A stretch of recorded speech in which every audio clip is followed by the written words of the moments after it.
Il est important de bien garder en tête que ça n'est pas parce que votre site web est terminé, que vous avez rempli les pages, qu'on vous a fait un joli design ou que vous l'avez fait vous-même, que le travail est fini.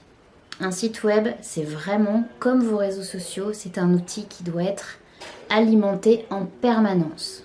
D'abord, vos informations peuvent changer au fur et à mesure de votre activité, au fur et à mesure des mois, des années.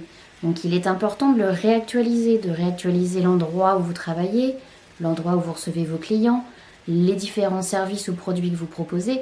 C'est là-dessus en fait que les gens vont aller vérifier ce que vous faites et si ça leur parle. Donc il faut absolument que ce soit à jour, ne serait-ce qu'en termes de tarifs. Si les gens voient sur votre site un tarif et qu'une fois qu'ils vous appellent, vous leur annoncez qu'en fait c'est pas du tout ça ou que ce service n'existe plus, ça va donner une mauvaise image de votre entreprise et ça va vous rendre moins professionnel.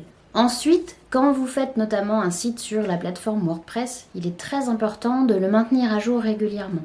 Ça veut dire faire les mises à jour des applications qui sont installées sur votre site, faire des sauvegardes, autoriser les mises à jour système, etc. Ça c'est super important pour éviter de se faire pirater un peu bêtement, pour se prémunir de bugs éventuels. Imaginons que vous ayez une application en fait et les développeurs n'ont pas forcément bien conçu leur dernière mise à jour et ça provoque un bug sur tout votre site. Vous avez déjà une sauvegarde. Ça c'est quand même assez pratique en cas de pépin. Alimenter son site régulièrement, c'est aussi s'assurer qu'on va rester visible sur Google. Imaginez que vous travaillez dans un secteur d'activité. Vous avez des concurrents en face qui font un travail d'approvisionnement régulier en contenu sur leur site internet, qui ajoutent des articles de blog, qui font des vidéos, ce genre de choses. Et vous, à côté, vous n'alimentez pas votre site, vous n'y touchez jamais, vous ne publiez jamais rien dessus. Mais forcément, pour les moteurs de recherche, l'indicateur, ça va être tiens, je vois un site qui fait l'effort d'ajouter du contenu et si en plus ce contenu répond à des mots-clés, répond à des intentions de recherche, moi, moteur de recherche, je vais le faire remonter dans les résultats. Et je vois que ce site-là, il n'est pas alimenté. Bon, celui-ci, on va le faire redescendre, on va le mettre dans les pages 3, 4, 5, 6, parce que le contenu est de moins en moins pertinent.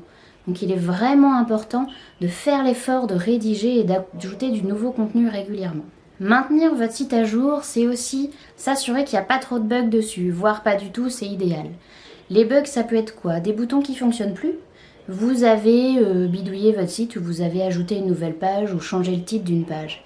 Et vous ne vous êtes pas rendu compte qu'il y avait déjà des boutons sur votre site internet qui ramenaient vers cette page.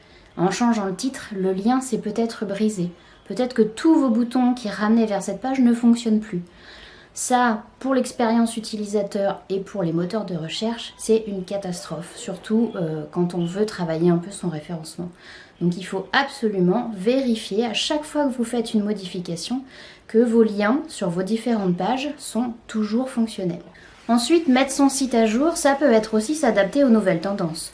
On parle aujourd'hui beaucoup d'accessibilité, on parle de la réglementation RGPD, respecter les données personnelles des utilisateurs, faire attention à mettre des contrastes de couleurs intéressants, utiliser un certain format de photo pour alléger le site. Ça, ce sont des données, des informations qui évoluent dans le temps. Donc il est quand même important de rester à l'écoute de toutes ces choses-là ou de se rapprocher de professionnels comme nous qui vont pouvoir vous dire bon voilà, votre site il n'est pas à jour sur telle ou telle info, vous n'avez pas de conditions générales de vente, vous n'avez pas de mention légale, il faut absolument que vous vous mettiez à la page.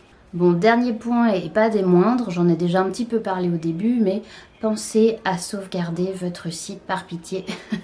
Minimum une fois par mois quand vous faites votre déclaration URSSAF ou d'autres papiers, vous lancez une sauvegarde sur votre site. Et vous gardez cette sauvegarde dans un drive ou un disque externe, ce que vous voulez, mais ça vous permettra d'être en sécurité et d'avoir toujours un fichier de votre site en cas de problème. Sans ça, généralement, on ne peut rien faire et il faut recommencer tout le projet à zéro.